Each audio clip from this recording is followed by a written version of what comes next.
তো সকাল থেকে উঠে ভাবছিলাম যে সারাটা দিন আজকে রোববার, আমি কি আজকে সারাটা দিন এরকম ভাবে ওয়েস্ট করে ফেলবো। তাই সৌনক আর সোমনাথকে ফোন করলাম, জিজ্ঞাসা করলাম কি রে কোথাও ঘুরতে যাবি, আর ওরা উত্তর দিল নগর বারো শিব মন্দির। যথারীতি যেমন পরিকল্পনা তেমনি কাজ। সবাই মিলে বাক্স প্যাকটা নিয়ে বেরিয়ে পড়লাম হাওড়া স্টেশনের দিকে। হাওড়া স্টেশন থেকে কোন্নগরের ট্রেন ধরে সোজা বারো। Guys, welcome to our YouTube channel. তো আজকে আমরা যাচ্ছি কোন্নগর বারো মন্দির ঘাট। বারোটা শিব মন্দির আছে ওখানে, তো দেখতে থাকো। সবকিছু তোমাদের সাথে শেয়ার করবো, তোমাদের সাথে জানাতে থাকবো, তো দেখতে থাকো।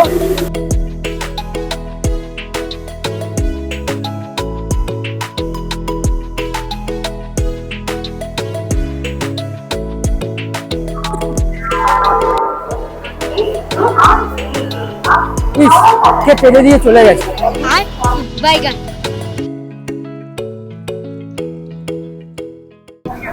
তো বন্ধুরা দেখতেই পাচ্ছ আমরা ট্রেনে উঠে গেছি। ট্রেন মোটামুটি ফাঁকাই রয়েছে।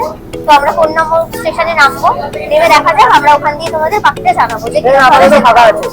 ট্রেনটা মোটামুটি ফাঁকাই রয়েছে। হ্যাঁ,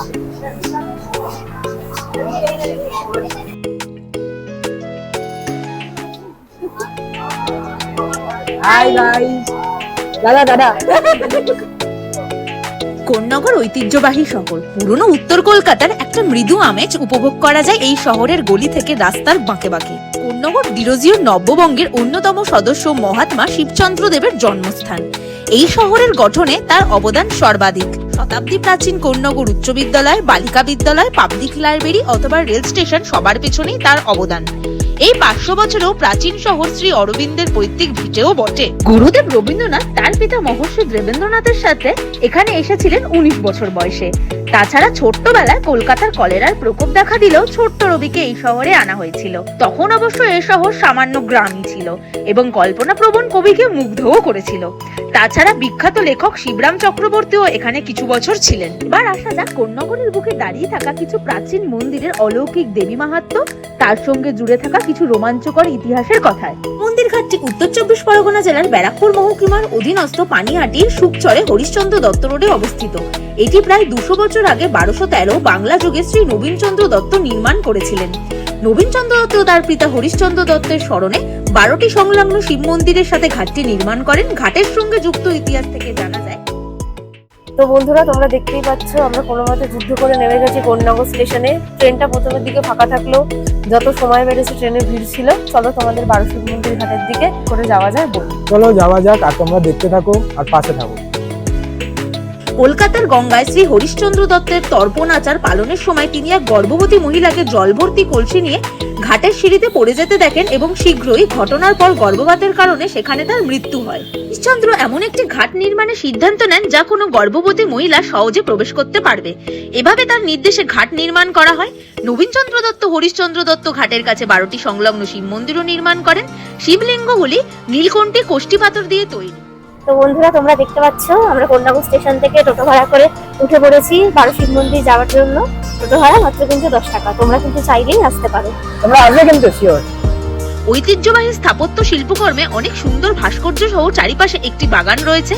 1924 সালে কানলা থেকে গঙ্গাসাগর পর্যন্ত গঙ্গার সমীক্ষার পরে তৎকালীন কলকাতা বন্দর কমিশনার বলেছিলেন যে কানলার নিচে আর কোনো ঘাট এত বিস্তৃত, চওড়া এবং সহজ দেখতে এবং এত সুন্দরও নয়। সর্বনিম্ন ভাটার সময়ও এটি কখনোই শুকিয়ে যায় না। কাটাচু, সুরকি ও চিটাগুড় ব্যবহার করে ঘাটটি নির্মাণ করা হয়েছে। ঘাটে নকশা করা বিভিন্ন নিদর্শন ও মোটিফ রয়েছে। ঘাটের ধাপগুলোর উচ্চতা মাত্র 4 ইঞ্চি, যা ঘাটটিকে আরোহণকে সহজ করে তোলে। স্যার ব্যাডফোর্ড লেসলি ডিজাইন করা ঘাটে একটি সুন্দর বারান্দা রয়েছে। প্রথম বাঙালি প্রকৌশলী নীলমণি মিত্র ঘাট নির্মাণের উপদেষ্টা ছিলেন এবং স্যার ব্যাডফোর্ড লেসলি ঘাটটি ধারণা করেছিলেন। 2018 সালে পশ্চিমবঙ্গ হেরিটেজ কমিশন ঘাটটিকে হেরিটেজ হিসাবে ঘোষণা করেছিল।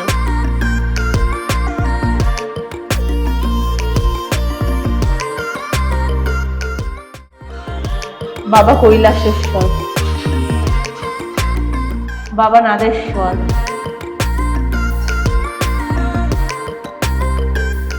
বাবা রামেশ্বর, বাবা ভূতেশ্বর,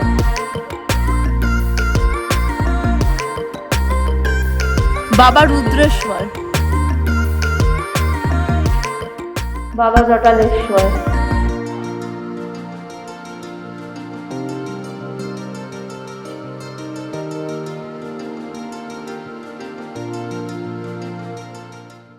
বাবা কেদারেশ্বর,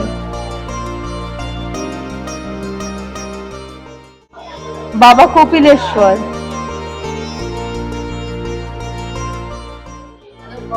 বাবা গোপেশ্বর,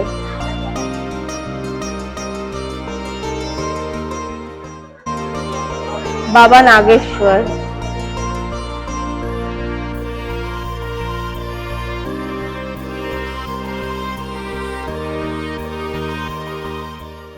বাবা বিশ্বেশ্বর,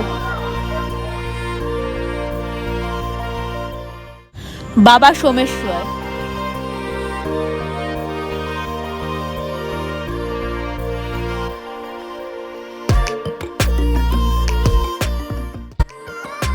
নমঃ পার্বতী পতে হর হর মহাদেব।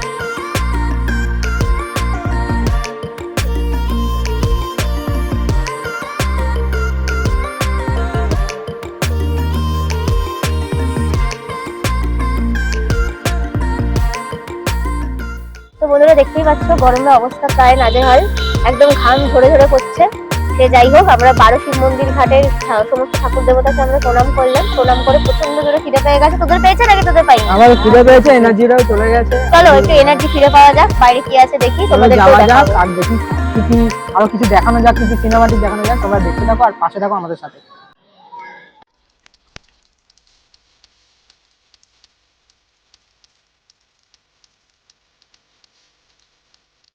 চাটা কেমন খেতে হয়েছে? মোটামুটি ভালোই চাঁদা। 15 টাকা বাইস তো পড়ছি আর মাটি বাড়াও তো দিয়েছে, ভালো লেগেছে না? 15 টাকা বাইস ঠিকই হয়েছে, সবকিছু ভালোই লাগছে। মানে 15 টাকার মধ্যে হ্যাঁ। যেরকম চা খাওয়া বা চা পাওয়া উচিত সেরকম। গঙ্গার ফুরফুরে হাওয়া, তার সাথে মহাদেবের দর্শন আলাদাই ছিল। কিন্তু আমাদের দর্শনের পর প্রচন্ড খিদে পেয়েছিল। কিছুটা এগাতেই দেখি একটা ফুড ভ্যান। তো আমাদের সবার খিদে পেয়েছিল। প্রথমে অর্ডার করেছিলাম আমরা ফ্রাইড মোমো, তারপর অর্ডার করেছিলাম স্টিম মোমো, তারপর আমরা অর্ডার করেছিলাম প্যান ফ্রাইড মোমো। প্রথমে ফ্রাইড মোমোটা ট্রাই করলাম। ফ্রাইড মোমোটা বেশ ড্রাই ছিল।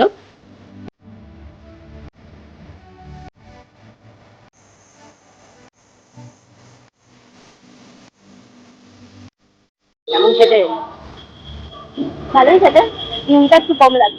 তারপর যখন আমরা স্টিম মোমোটা দেখলাম, সেটা কিন্তু বেশ জুসি ছিল আর খেতেও কিন্তু ভালো ছিল।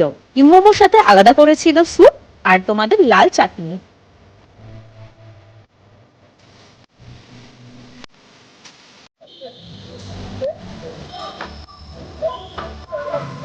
কেমন খেতে? তিনটা বেশি বেটার। সবার শেষে আর আমার ফেভারিটটা এসেছিল, সেটা হচ্ছে pan fried momo. Pan fried মোমোটা সেরা খেতে ছিল আর এটা কিন্তু মাচ রেকমেন্ডেড। একটু ঝাল ছিল বাট খেতে সেরা ছিল।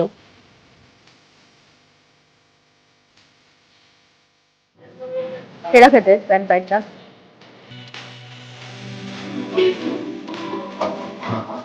দেখতেই পাচ্ছ ভেবে নিয়ে একদম অবস্থা খারাপ, ভিজে গেছি, কিন্তু খাওয়া দাওয়া আর ঘোরাঘুরি বন্ধ রাখলে হবে না। কি বলিস তোরা?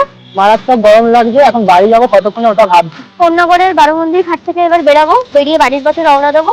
চলো যাওয়ার পথে যদি কিছু তোমাদের দেখাতে পারি দেখানোর চেষ্টা করবো। আচ্ছা তুমি বাড়ি যাবো। যদি কেউ গঙ্গার অন্য এরকম ঘাট খুঁজতে চাও বা সেখানে গিয়ে আড্ডা মারতে চাও, তাহলে কিন্তু কন্যাবল 12 মন্দির ঘাটে চলে আসতেই পারো বন্ধু বান্ধব নিয়ে। আশা করি সময়টা ভালোই। তো গাইজ আমরা এখন কন্যাগর স্টেশনে পৌঁছে গেছি। তো কন্যাগর স্টেশন থেকে আমরা ট্রেন ধরে হাওড়া স্টেশনে যাবো। ওখান থেকে আমরা বাস বা অটো যাই হোক যা পাবো এটা ধরেই বাড়ি যাবো।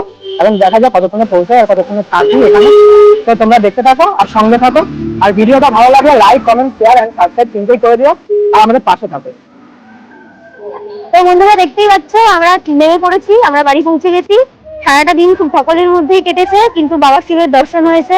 খাওয়া দাওয়াটাও বেশ ভালো হয়েছে। হ্যাঁ, ঝালটা একটু বেশি ছিল, সেটা তোমরা ভিডিওর মাঝখানেই বুঝতে পারবে।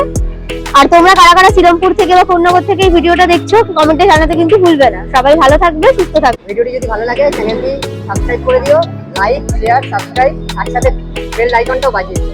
আর আমাদের সামনে একটা বড় ব্লগ আসতে চলেছে কিন্তু, ওটার জন্য সারপ্রাইজ হইলো।